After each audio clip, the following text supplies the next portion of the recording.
On this episode of Redlit, come dancing takes on a whole new meaning. Never brag about what you do. Someone may be recording. Come dancing takes on a whole new meaning. Very early in my career, I got a job working as a sound and lighting tech at a big music and dance venue in West London. It was a pretty decent job. Wednesday through Saturday we had various themed nights, and most weeks we had various well-known bands come in on the Monday and or Tuesday. Bands like UB40, The Jam, The Stranglers, The Thompson Twins, Killing Joke, an epic story in itself, although not one of revenge, and many others. The venue had for many years a reputation for ballroom dancing. It had the largest sprung maple dance floor in the UK, and the BBC frequently came in to record episodes of Come Dancing, a popular TV show in the 70s and 80s. You could get around 2,500 people in the venue, and when we had concerts, the tables around the periphery of the dance floor were removed so we could fill the venue to capacity. Running around all four sides of the rectangular arena was a balcony, which had 2 bars, the sound and lighting control room, and, importantly, 6 dressing rooms directly about the stage area that was along one of the long arms of the rectangle. Bear in mind that, for what should be obvious reasons, this area was out of bounds to the punters. One of the more interesting, regular nights was Wednesday's Over 25s night, an evening that catered to, shall we say, the older fraternity, those who had cut their teeth socially in the 40s, 50s and 60s, and for whom the venue held a certain degree of nostalgia. You would think that these older patrons would know how to conduct themselves. Not a bit of it. There would frequently be punters going handbags at 20 paces with each other, to the endless frustration of the bouncers. And on at least 2 occasions I witnessed a couple of old boys, who were well into their 60s, waving flick knives at each other. There were also quite a few ladies attending who, how can one put this delicately, were less enamored of the terpsichorean arts per se than they were of taking the concept of dancing being the vertical expression of horizontal intent and applying it to a means of gaining a quid pro quo financially. This practice was something of an open secret among the staff, and looking back in the situation, I'm almost certain there was some kind of financial kickback with the senior management, who always looked the other way. And so it came to pass, gentle reader, that I'm up in the control room one afternoon when the chief electrician pops his head around the door and asks me if I'd been into dressing room 6 recently, other than checking to see if the bulbs were working.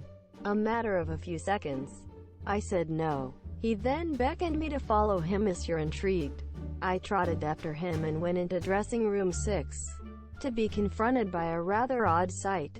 There was a large hole in the brickwork on the wall that faced into dressing room 5. Going into dressing room 5, I noticed a large mirror covering said hole. Further examination showed that this was, in fact, a one-way mirror. It took but a moment to make a theoretical connection to the activities of the Wednesday nights. That evening, I approached a couple of my colleagues on the upper bar and asked them to keep an eye on the stage right entrance to the dressing rooms. Sure enough, they reported seeing couples sneaking into the area, followed shortly thereafter by certain members of senior management. Over the next couple of weeks, I conspired to find myself in the dressing room area, ostensibly to use the access ladder to the roof area to go and turn on the extractor fans. Sure enough, the sounds emanating from the 2 dressing rooms left little to the imagination. Put bluntly, the local tarts were pulling clients and taking them up to dressing room 5 while the senior management crowded into no. 6 and got their jollies via the one-way mirror. As you might imagine, this intelligence spread rapidly but covertly throughout the entire lower-end staff. In particular, many of the bar staff were female, and they were justifiably outraged at such heinous behavior. We would almost always get together after work on a Saturday to socialize at someone's house. And so on one particular Saturday we held a council of war. On the following Tuesday we knew that there was going to be a major gig at the venue, which was pretty much already sold out. Someone then had the bright idea of going on strike. That's right, folks. The entire bar staff and tech crew decided en masse that we would simply not turn up on Tuesday evening. This amounted to a little over 20 people. We knew that they'd normally taking money hand over fist at the bars, with no staff to serve the thirsty punters. The venue would be therefore losing some serious coin. Come the aforesaid Tuesday evening, not a single member of the staff showed up. On Wednesday, everyone rocks up to work to be confronted by a furious management.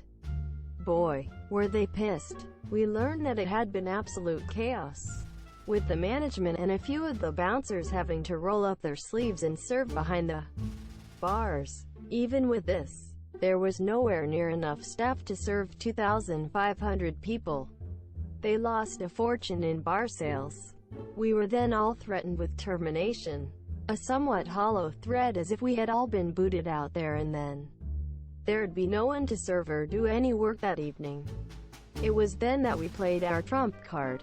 A few days earlier I had taken the precaution of taking some photos of the offending mirror installation, which also neatly demonstrated the one-way nature of the setup. We gave them an ultimatum.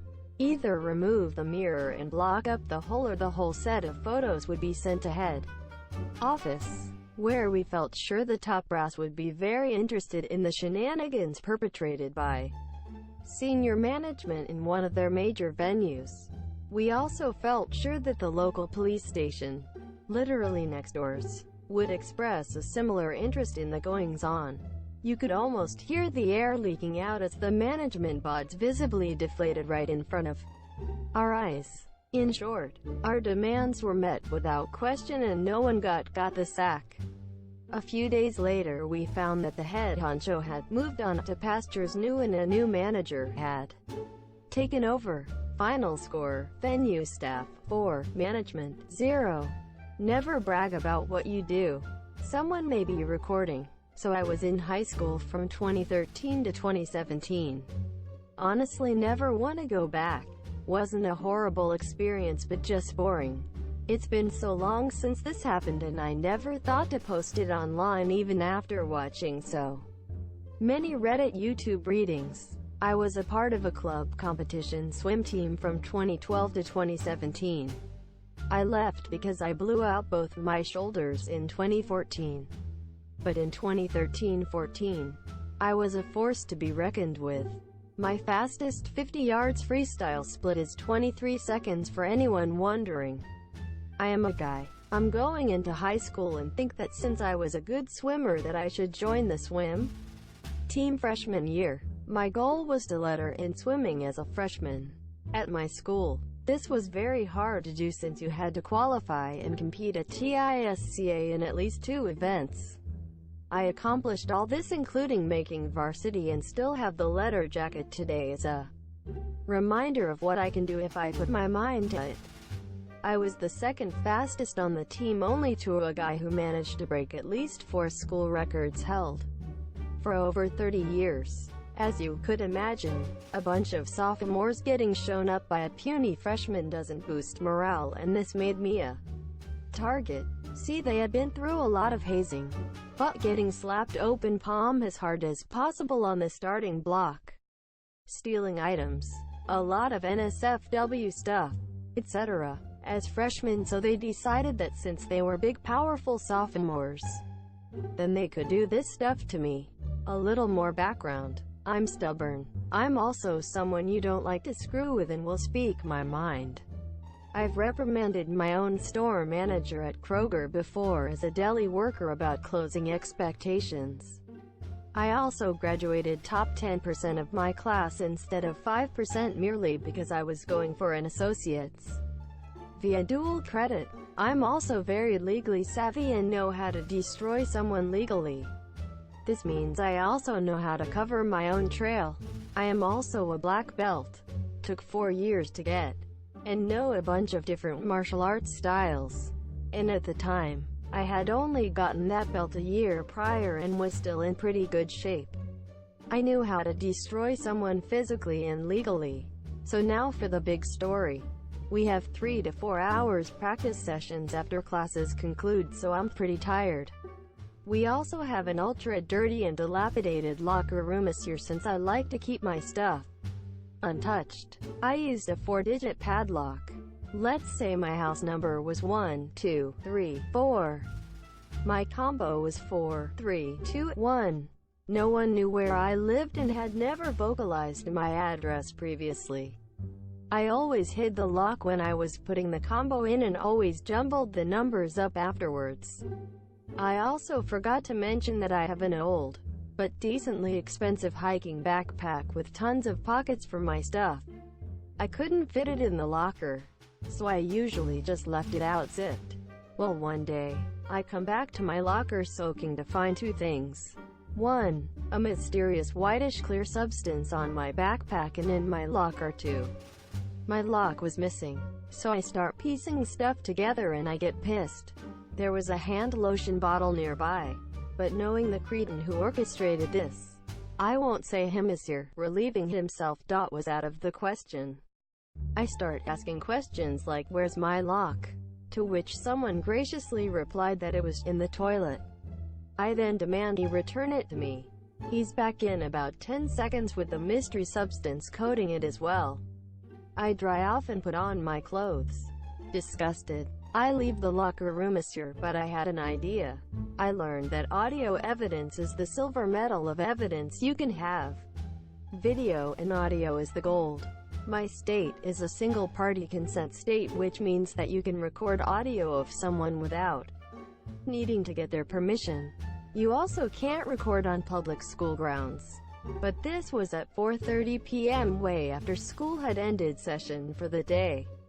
I decided that I wanted revenge, but I need proof to pin it on the people I need to. So I used the voice memo app on my iPhone 4S to start recording and then re-enter the locker room and ask a few questions, including just how they got my lock combo. To which the response was, it's just your house number backwards. Duh. These guys were so proud of what they'd done. So I get all the evidence I need. Our assistant coach was the geometry teacher, so he had to still be in the building to grade. I head up to his classroom and ask if I can speak to him. I then not only explain what happened in my own words, but I also played the recording. It still exists on my mom's computer, but my phone erased it. He is shocked at the behavior of these 3 teammates. He then calls them up immediately and puts them through the ringer and tearing them a new one. As a result, they each had to do 50 yards butterfly laps for 50 times. And I got to watch. Don't brag about immoral, illegal stuff in the open, because you can have a mic on you in public at all times. TLDR, high school swim team bullies target me by sabotaging my equipment, but I recorded and reported the prank and ended up making each person do 50 50-yard laps of butter FL.